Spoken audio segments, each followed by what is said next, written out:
Olá, no programa de hoje vamos falar sobre a Mais Diferenças, uma associação que desenvolve projetos de educação e cultura inclusivas. Desde 2005, ela já beneficiou mais de 600 mil pessoas de forma direta e indireta. Para falar mais sobre este trabalho, recebo Luiz Mauch, fundador da Mais Diferença. Tudo bem com você? Tudo bem. Fundador? Pois é. Nossa, não parece, meu. Quando você fala fundador, dá a impressão de um cara é. Um cara mais velho, né? Mas a gente começou cedo. Começou moleque. Sim. É você e sua irmã. Isso. À frente do projeto. À frente do projeto hoje. Eu e a Carla. E quando nós iniciamos, tinha também um grupo de mais umas 10 pessoas. E com o tempo a gente foi... Algumas se mantiveram, outras foram saindo, mas sempre mantendo os vínculos também. Como que surgiu a Mais Diferença? Surgiu muito numa vontade de mudar um pouco essa realidade que as pessoas com deficiência enfrentam no dia a dia do país. Surgiu muito dessa junção de uma série de pessoas com habilidades, conhecimentos diferentes, querendo mudar, fazer alguma coisa nessa perspectiva, né? A proposta dela é essa? É a gente trabalhar tentando melhorar as condições de acessibilidade, trabalhando principalmente com as questões de inclusão, né? Então surgiu muito nessa perspectiva. Por que vocês optaram por educação e cultura juntos dentro da mesma instituição? Porque a educação e a cultura, elas são bases fundamentais para o desenvolvimento humano, né? A gente, quando iniciou o nosso trabalho, a gente trabalhava muito também com projetos de educação corporativa dentro das empresas, incluindo no mundo do trabalho. E até hoje, mesmo naquela época, 15 anos atrás, uma das grandes dificuldades e grandes questões das empresas era a qualificação profissional, era a formação, era a educação das pessoas com deficiência. Então a gente entendeu que precisava ser feito um trabalho de base para que a gente, em médio e longo prazo, mudasse também e contribuísse com essa realidade. E trabalhar com educação e cultura, ela é naturalmente complementar, né? Acho que a educação fortalece muito a cultura e vice-versa. Então a gente tem procurado desenvolver projetos na área específica de educação, também na área de cultura, mas na medida do possível em que a gente pode também fazer essa interlocução, essa junção dessas duas áreas. Exato o que você falou, elas são realmente complementares, mas quando você cai no campo de trabalho, ou seja, você vai para a parte prática, a educação e a cultura, elas se distinguem em termos de ambiente físico, em termos de tudo. Educação a gente está falando de escola, lá dentro, com professores, com as matérias básicas, que o cara vai fazer o curso primário, o secundário, faculdade, isso é educação, né? Você vai falar de acessibilidade dentro das escolas. Quando se fala de cultura, você está falando de teatro, cinema, tal, que você pega um outro ambiente físico, um outro ambiente de formação, né?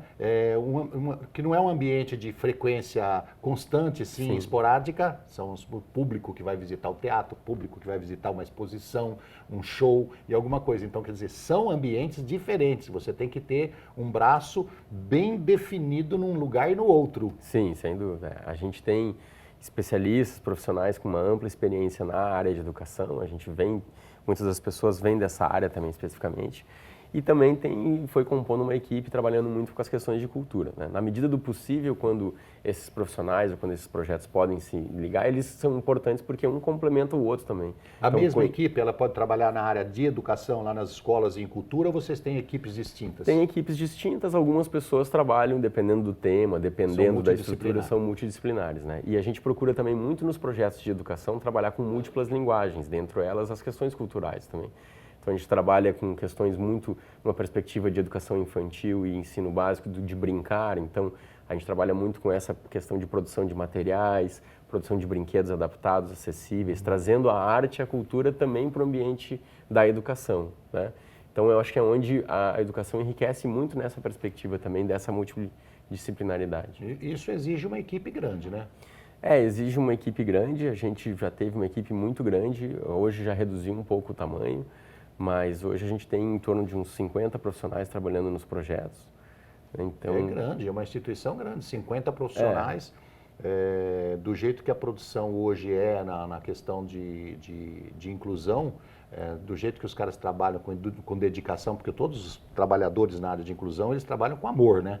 Isso a gente percebe claramente. Entrou na área da inclusão, entrou na área da deficiência, o fotógrafo, o escritor, o profissional, o fisioterapeuta, o terapeuta, o psicólogo, eles começam a apaixonar por aquilo e se dedicam com uma força incrível. Eu brinco que o bichinho morde, né? Assim, morde. Todos que uma entraram... coceirinha que não sai dali. Não sai nunca mais. Não sai nunca mais. Porque a verdade é que os profissionais que entram nessa área de inclusão, começam a trabalhar nesse meio, eles começam a ver um outro mundo.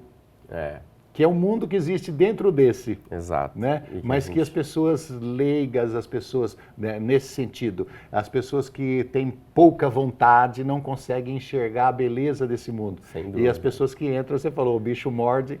Se apaixona, né? Passa a noite trabalhando, nem percebe. Isso, faz com prazer, faz com gosto, né? Foi muito do que a gente também procurou fazer ao longo desses anos. Eu mesmo, particularmente, também acabei construindo a minha carreira nessa linha por uma vontade, um trabalho.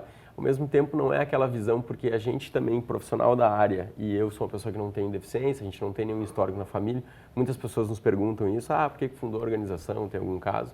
Não, foi muito uma escolha mesmo, foi uma escolha profissional, foi uma escolha de desenvolvimento, e a gente às vezes sofre muito diferente alguns dos preconceitos que tem também das pessoas com deficiência. Sem dúvida, não é da mesma forma, mas ainda tem essa visão dos profissionais, é uma pessoa muito boa, porque ajuda os demais, tudo isso. E claro, sem dúvida, a gente procura fazer isso, mas não é por uma visão de caridade, uma visão de que a gente quer ter um lugar ao sol, mas porque a gente quer, de fato, mudar uma realidade, porque a gente entende que pode contribuir para esse processo, para essa mudança. Eu acho que, Luiz, todas as instituições que existem, e algumas fazem bons trabalhos, nós não podemos negar a importância delas. Mas todas as históricas, né? Todas as instituições que trabalham ainda no sistema assistencialista, ou seja, eu estou ajudando, eu estou fazendo caridade, eu estou aqui por amor, eu estou aqui por religiosidade, sabe, que eu quero um lugar lá do direito de Deus Pai, tudo isso aí, para mim, hoje está ultrapassado.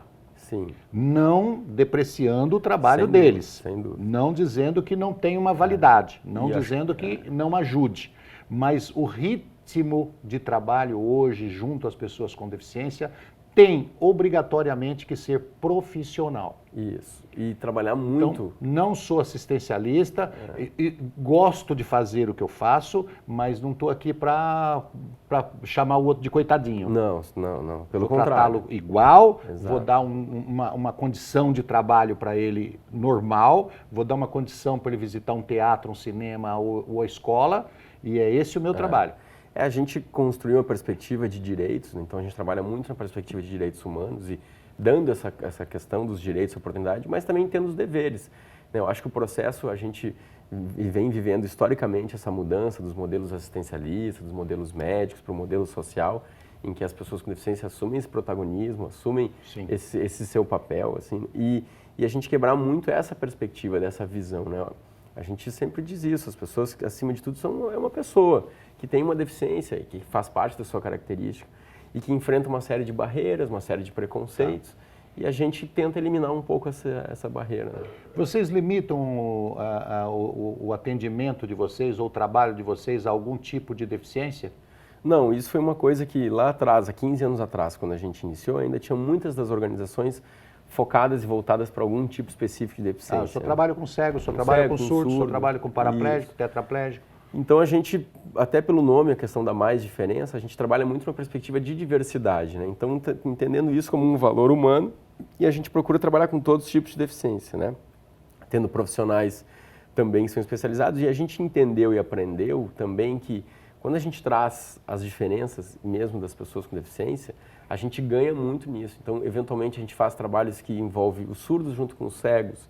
Então, um surdo ajuda a fazer uma descrição de uma imagem por um cego, porque através do texto ou da língua de sinais, a gente, às vezes, uma audiodescrição, que é um recurso para os cegos, importante para ter contato com informações visuais, a gente traduz isso em libras e isso traz mais informação para os surdos também. Então, a gente procura trabalhar, de fato, com todos construindo. E trabalha muito uma perspectiva do desenho universal, do para todos, não só trabalhando especificamente com as pessoas com deficiência. Né? Dá uma explicação para mim para mim, não para nós, né?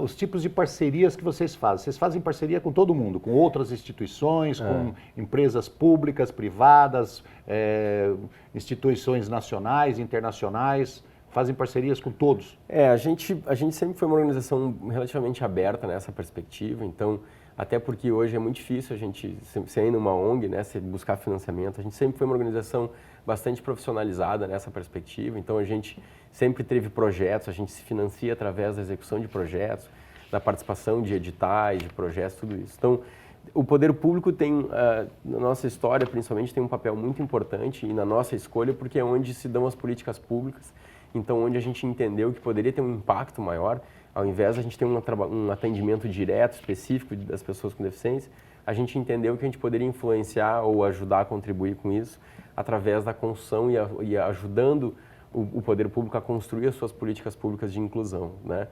Ao mesmo tempo, a gente também trabalha hoje com algumas fundações privadas, com recursos de projetos, parcerias com organismos internacionais. A gente hoje vem iniciando também um trabalho em outros países, tem desenvolvido um projeto com financiamento de recursos de uma organização da Áustria, na África, na região de Moçambique. Vocês estiveram lá? Sim, em Moçambique, na região de Sofala, que é fazendo um projeto de educação inclusiva, que foi a região afetada as catástrofes ambientais que tiveram agora recentemente, né? Recentemente a gente também esteve executando um projeto no Panamá, na Costa Rica. Então a gente tem buscado também não só parcerias internacionais com outros organismos ou universidades numa perspectiva de pesquisa e desenvolvimento, mas também a gente entendendo que hoje a gente possui uma grande experiência e o Brasil avançou muito na perspectiva da inclusão, apesar de termos muito que fazer, e a gente pode contribuir também com outras realidades. Luiz, nós vamos falar um pouquinho mais sobre essas idas de vocês para fora do Brasil, mas nós precisamos de ir para um rápido intervalo e já voltamos.